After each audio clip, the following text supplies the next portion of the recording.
pouvez rester là ou je vais D'accord, je reste là. Donc, je voudrais aborder le sujet des sanctions qui sont largement commentées dans la presse et dans la vie politique, plutôt du point de vue des entreprises, puisque aujourd'hui on aura la chance d'avoir à cette table des spécialistes de l'économie qui auront une approche peut-être plus macroéconomique sur les conséquences sur l'Europe, sur l'économie européenne et l'économie russe, et on aura également des millions de juristes qui pourront détailler un système extrêmement complexe, extrêmement que j'évoquerai. C'est bon? Ouais.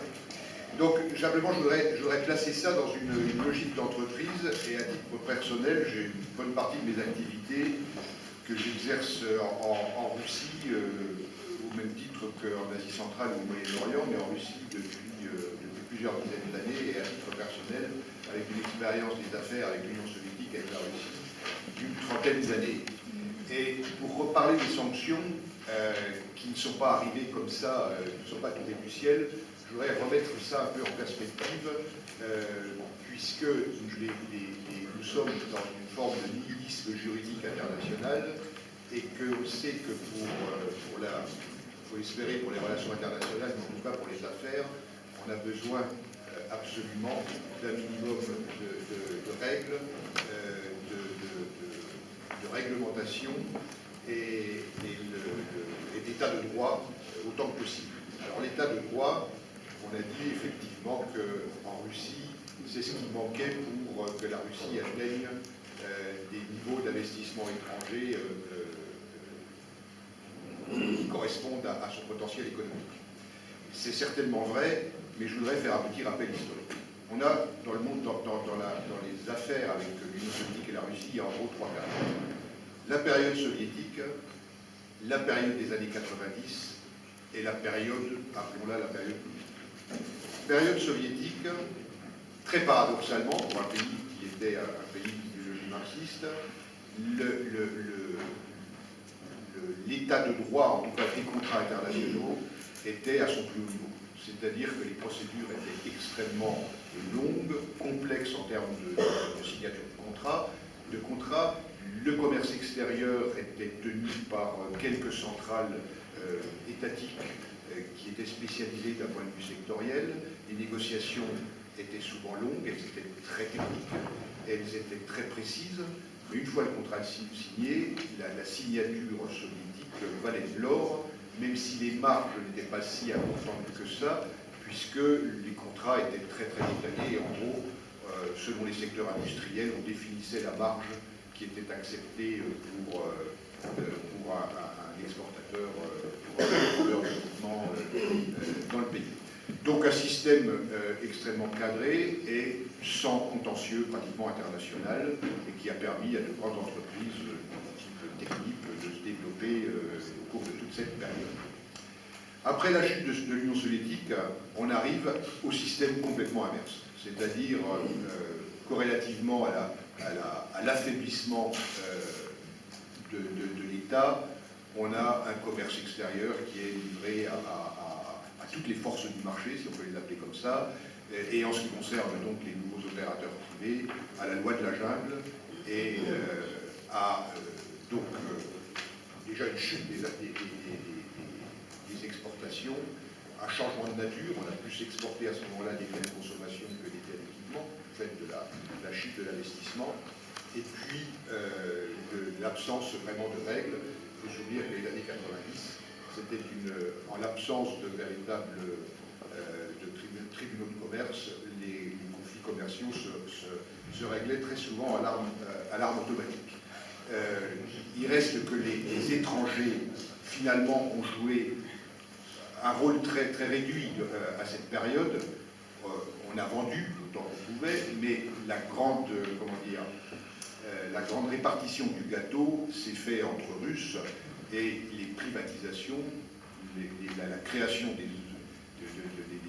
phénomène des oligarques n'a pas concerné les entreprises étrangères.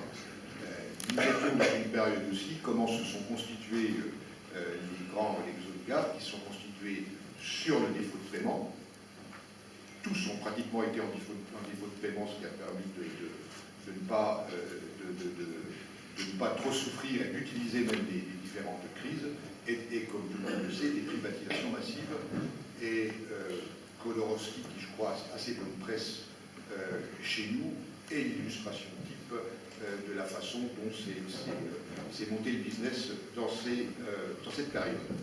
Je le dis parce que ça vaut pour le secteur privé, où on a vécu en l'absence quasiment de règles de droit. Ça valait aussi pour la vie politique, parce que je rappelle que les années 90, la Russie, c'était le pays où on a vu un bombardement, un parlement bombardé par son armée, des élections en 96 qui étaient décisives, tout le monde reconnaît aujourd'hui qu'elles étaient truquées, et donc les années 90 ont été des années très difficiles pour la population, bien sûr, pour la Russie en général, mais pour le business également.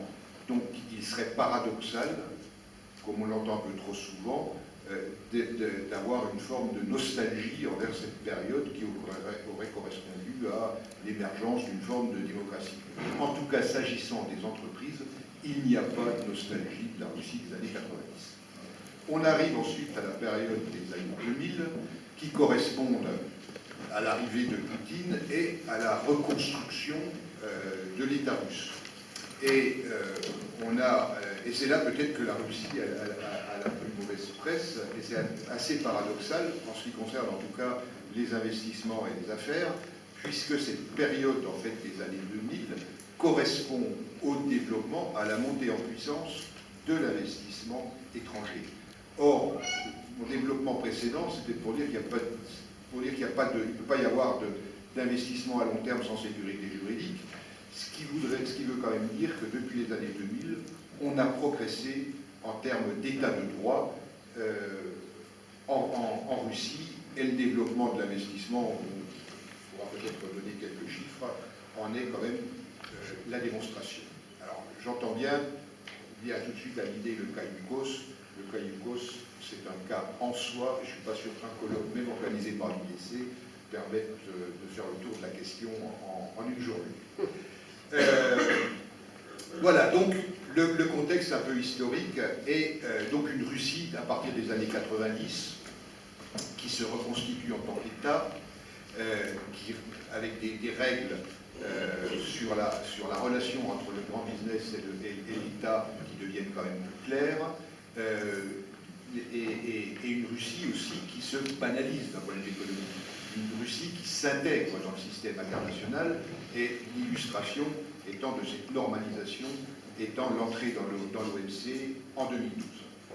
Et alors on assiste à un phénomène assez paradoxal, c'est à la fois une Russie qui s'intègre de plus en plus dans le système économique mondial, qui signe de plus en plus d'accords, et qui se banalise d'un point de vue économique en quelque sorte, alors que l'environnement, lui, l'environnement politique, diplomatique, au contraire se dégrade dans toute cette période, et se dégrade parce que c'est le tout et le n'importe quoi en termes de droit international.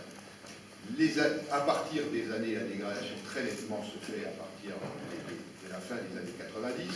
C'est le démembrement de la Yougoslavie, c'est la création d'un État voyou comme le Kosovo, c'est les révolutions de couleur aux environs aux frontières de la Russie, c'est l'intervention plus récemment en Libye en dépassant le mandat qui était donné par l'ONU. Et donc, on est dans un contexte, au cours de ces dernières années, de désordre diplomatique et de double standard en termes de droit international. Donc c'est dans ce contexte, les sanctions mises en place par les États-Unis et l'Union européenne à partir de 2014 n'arrivent pas comme tout d'un coup un coup de tonnerre dans un ciel serein. Ces sanctions ne sont pas, ce n'est pas la Crimée qui est la cause des sanctions, c'est peut-être un facteur déclenchant, la crise ukrainienne, mais dans un contexte extrêmement dégradé, et c'est peut-être plus un moment de paroxysme de la situation et de la crise avec l'Ukraine qui a mis en œuvre ce système sur lequel que je vais aborder maintenant et qui était en fait qui est l'enfant d'une longue période de dégradation des relations internationales. Alors quel est le système mis en place? Donc on sait tous, à partir de l'année dernière, de mars 2014, l'Union européenne et les Américains de leur côté ont mis en place un régime de sanctions en ce qui concerne l'Union européenne envers la Russie, que je détaillerai un peu plus loin, et qui d'ailleurs se met en place après l'annexion ou le rattachement ou la réintégration à la Russie de la Crimée. Et donc c'est à ce moment-là que le premier paquet de sanctions est mis en œuvre. On est dans un contexte quand même d'improvisation, parce que les sanctions sont prises après le référendum en Crimée. À la différence des États-Unis, le système est complètement différent. Les sanctions en Europe sont prises par le Conseil européen avec le consensus ou l'unanimité, alors qu'aux États-Unis, le système est maîtrisé par un homme, c'est le président des États-Unis, qui ordonne un executive order à son administration pour préparer, ce qui permet d'adapter immédiatement opérationnel, et j'y reviendrai plus loin, et de pouvoir aménager le système des sanctions en fonction de ses propres intérêts. Nous sommes partis fleur au fusil en Europe, avec donc un système massif qui reprenait principalement l'esprit des sanctions américaines et de ce qu'on avait déjà d'un système qui a existé dans les années à l'époque de l'Union soviétique, qui était le COCOM, sur lequel je reviendrai brièvement. Ce système de sanctions, ça vise quoi? Ça vise, alors, ce qui est nouveau, c'est que ça vise un certain nombre de personnes qui ne sont pas forcément les mêmes aux États-Unis et en Europe. Et d'ailleurs, c'est les États-Unis qui ont commencé, et c'est ce qu'on a appelé la première liste des personnalités sanctionnées. On pouvait l'appeler la liste des Légions d'honneur, parce que bizarrement, il y avait beaucoup d'hommes d'affaires russes, de dirigeants de grandes entreprises russes qui étaient en relation d'affaires avec la France. Et donc, c'était les premiers ciblés par les Américains. Ce système de sanctions individuelles, finalement, on s'aperçoit que ça a plus un caractère vexatoire qu'un caractère opérationnel, et c'est peut-être l'élément qui démontre le plus que l'objectif n'est pas seulement économique. Alors les sanctions, elles sont bien sûr, elles sont financières, elles portent sur un certain nombre d'entreprises, avec l'objectif de les empêcher de se refinancer ou les mettre en situation difficile quand elles auront à renouveler leur ligne de crédit sur les marchés internationaux, donc plus de financement pour un certain nombre d'entreprises long terme. Ça vise le secteur de la défense, et ça c'est à peu près clair, mais ça vise également tout ce qui est haute technologie, tout ce qui est à usage dual. À partir de quel moment un bien devient-il à destination potentielle militaire ou purement civile? C'est extrêmement compliqué, complexe. Et ça vise l'énergie avec interdiction de financer ou de livrer les technologies pour les gisements offshore à l'eau profonde, dans l'Arctique et dans les gaz de schiste. Donc très clairement, de pénaliser le système énergétique russe. Comment peut-on caractériser ce système de sanctions mis en place en 2014? Tout d'abord en disant que les sanctions, c'est pas nouveau en soi. Ça, du blocus continental jusqu'à la guerre de l'opium, c'est un moyen qui a souvent été utilisé par les États dans les relations internationales, dans les relations économiques et politiques internationales. Mais il y a quand même un pays qui en aura fait un usage systématique et à haute dose, c'est évidemment les États-Unis. On a tous en tête, évidemment, le blocus de l'embargo sur Cuba qui dure depuis plus de 50 ans, mais le système qui avait été mis en place et qui a le plus longtemps fonctionné a été le système du COCOM, bien piloté par les États-Unis. Et aujourd'hui, les États-Unis sont un pays ils ont 25 sanctions programmes, c'est-à-dire il y a un vrai savoir-faire américain dans la gestion des sanctions internationales. Donc, ce procédé qui touche aujourd'hui la Russie, il n'est pas nouveau, mais il a la particularité par rapport à tout ce qui a pu exister, et notamment, je reviens au COCOM, d'être à la fois le plus confus, le plus complexe qu'on ait connu. Il fonctionne dans l'intérêt exclusif des États-Unis, et surtout, c'est le plus déstabilisant qui soit pour l'avenir des relations économiques internationales. Alors tout d'abord, il est confus, parce que, à la différence du système antérieur du COCOM, qui a vécu de la création de l'OTAN en 1949 jusqu'en 1994, le système concernait absolument tous les pays de l'OTAN, dont la France, et à l'exception, je crois, d'Islande, mais ce système était un système qui était rodé.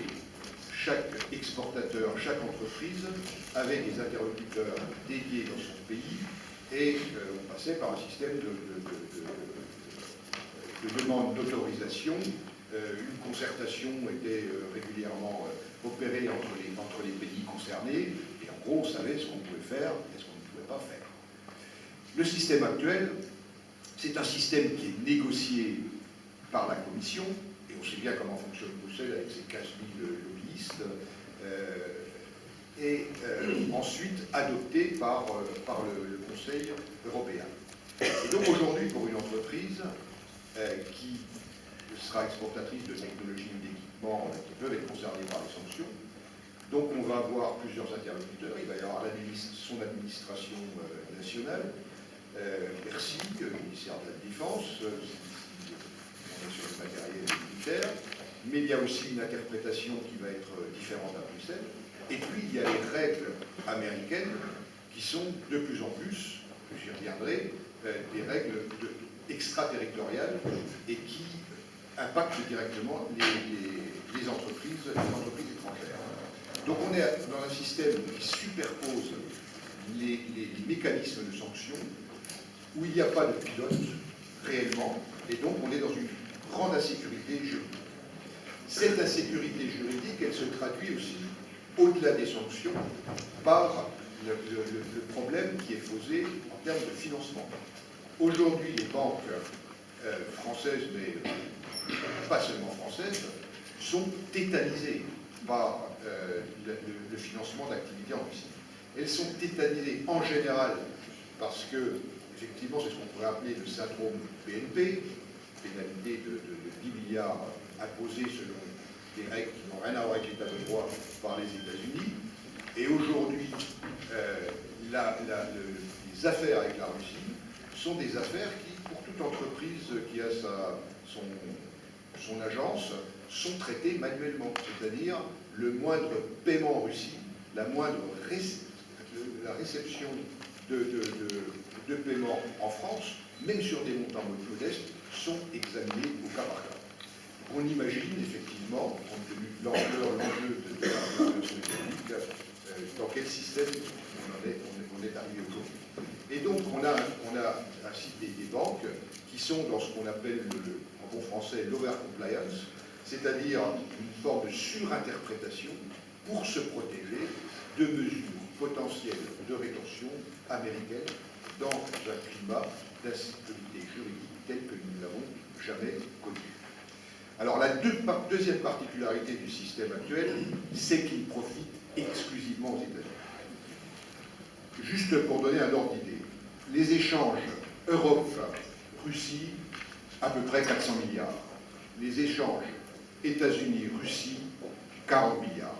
On est dans un rapport de 1 à 10, de 1 à 13 selon certaines statistiques. Ce qui veut dire que sanctionner aujourd'hui les échanges avec la Russie n'a pas d'effet, pas d'impact économique, macroéconomique du côté américain. En revanche, pour pour l'Europe, et pour la France en particulier, la Russie n'est pas seulement un grand marché, mais c'est le cas aujourd'hui, mais c'est un marché extrêmement important, potentiellement, et à nos propres frontières. Depuis les sanctions, on a perdu, les exportations ont à peu près chuté de 30%, c'est à peu près 30 milliards, ça représente des dizaines de milliers d'emplois. C'est au niveau de l'Europe. Donc, en gros, 30% de perte sur un an du fait des sanctions. Aux États-Unis, les exportations américaines, les échanges avec les États-Unis, avec la Russie, sont à peu près stables. Moins 5, plus 5, en tout cas, et même plus 20 selon les statistiques douanières russes. Donc, c'est l'Europe qui absorbe l'essentiel des effets de ces sanctions. Le ministre espagnol a parlé de 20 milliards de pertes il y a à peu près 2 mois. On en est aujourd'hui probablement plus proche des 30 milliards. Donc, alors que nous assumons l'essentiel, effectivement, de l'impact économique des sanctions, du côté américain, le système n'a pas de perte de marché, mais en plus, il est absolument adapté aux besoins de l'économie américaine avec tout le pragmatisme nécessaire. Je vous cite quelques exemples. Dans la dernière période, commande de 60 propulseurs de fusées à énergomage. Les fusées, propulseurs de fusées, on est vraiment entre ce qui est le civil et le militaire. Motorisation par General Electric et par Rockwell Collins de 160 hélicoptères qui seront produits par les Italiens, Finmeccanica et Rostec en Russie pour Rosneft. Poursuite des achats de titane des États-Unis en Russie à un tel point que ça risque de poser un problème d'approvisionnement mondial et notamment pour Airbus. Livraison, maintenance d'hélicoptères M17 pour l'Afghanistan, et pratiquement toutes ces relations, donc tous ces contrats ont fait l'objet d'un système de dérogation au système des sanctions, parce qu'ils correspondaient aux besoins américains. Et la particularité, effectivement, c'est que les dirigeants de Rosneft et les dirigeants de Rostec sont sur liste américaine, mais ce qui n'empêche pas de faire du business. Donc, très clairement, un perdant, c'est l'Europe, et à l'intérieur de l'Europe, je crains un perdant particulier, c'est la France. C'est la France parce que nous avons, au même titre, on a à peu près une baisse de 34% sur le premier semestre en termes d'exportation. Ça représente à peu près 2,5 milliards d'euros et on n'est pas loin de 20 à 25 000 emplois. En termes de chiffre d'affaires sur l'agroalimentaire, ce n'est pas forcément très important, mais il suffit de peu de choses pour déstabiliser un marché sectoriel. Les dégâts sont parfois importants. Mais au-delà des chiffres bruts, des pertes de marché, des pertes d'exportation, il y a une particularité, c'est que la Russie, c'est un marché important, c'est le 3e hors Union européenne et hors États-Unis, mais c'est surtout qualitativement un marché pour nous exceptionnel, puisque la Russie est le seul pays industriel où nous ayons une part de marché supérieure à 40% dans des secteurs comme l'avionique, les hautes technologies, etc. Et donc, on ne vend pas seulement du jambon ou des parfums en Russie, on vend des hautes technologies, et c'est évidemment ce type de marché qui nous intéresse prioritairement.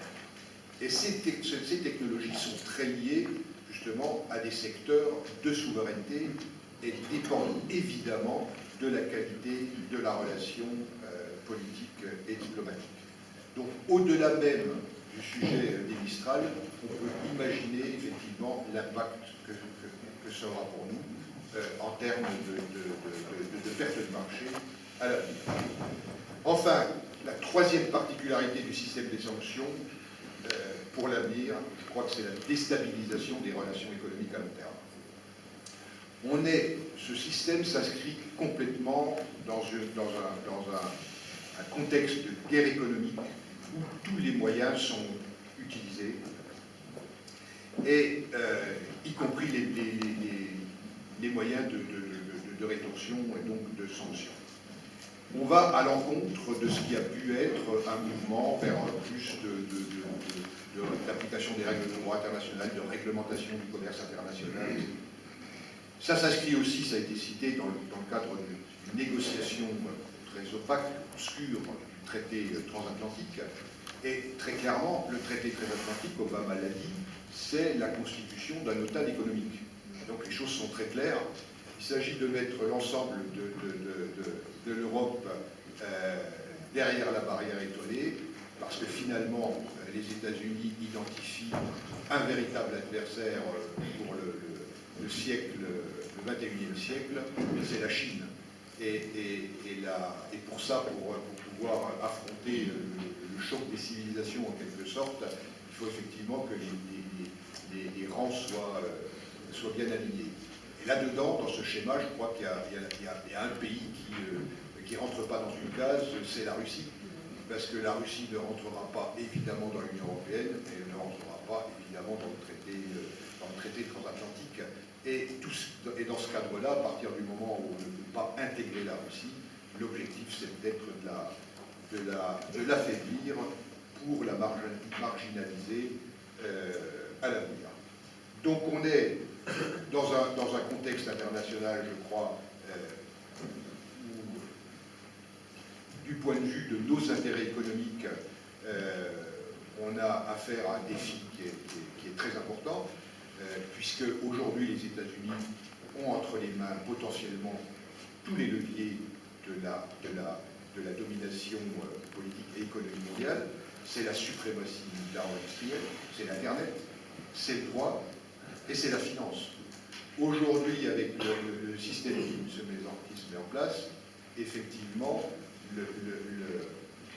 les principaux gagnants seront les grands groupes, mais aussi accessoirement, je ne sais pas si on a la salle, je crois qu'il y a un bel avenir pour les avocats d'affaires, à condition que ce soit des bons spécialistes du droit anglo-saxon. Puisqu'on rentre dans cette logique-là, aujourd'hui, on peut imaginer dans les contrats internationaux avec ce système de sanctions qui sont un état de fait, mais pas un état de droit, dans le sens où elles ne sont pas légales, on peut imaginer ce que signifiera la négociation à l'avenir de clauses de force majeure et de tout ce qui peut venir pénaliser l'application d'un contrat. Et ça dans un système d'extraterritorialité du droit américain, qui sera donc le droit qui s'appliquera à nos propres affaires et à nos propres exportations. Donc la question qui se pose aujourd'hui, c'est dans ce contexte déstabilisé, que va-t-il se passer, que peut-on faire? Je crois que en ce qui concerne les entreprises, c'est de s'adapter à un environnement qui est extrêmement mouvant, mais là où je crois que les entreprises ont des comptes à demander quand même à ceux qui sont censés les gouverner, c'est-à-dire à la fois de défendre les intérêts. Y a-t-il un intérêt européen? Je ne sais pas. Y a-t-il un intérêt national français? C'est peut-être un vilain mot, mais en tout cas, c'est peut-être dans ces termes-là qu'il faut ce commerce international va se renationaliser en quelque sorte, et les États ne pourront pas échapper à leurs propres responsabilités. Prendront-ils leurs responsabilités? C'est une autre question. Et leur responsabilité première, je crois, c'est le rétablissement de la confiance, puisqu'il n'y a pas de vraie coopération internationale sans confiance. Et la première victime de tous ces événements, de cette dégradation du climat international, politique et des affaires au cours des dernières années, c'est la perte de confiance, ou en tout cas le capital confiance aura été très sérieusement entamé, notamment entre la France et la Russie. Le défi de la prochaine période, c'est d'essayer de regagner le maximum de ce capital perdu. Merci de votre attention.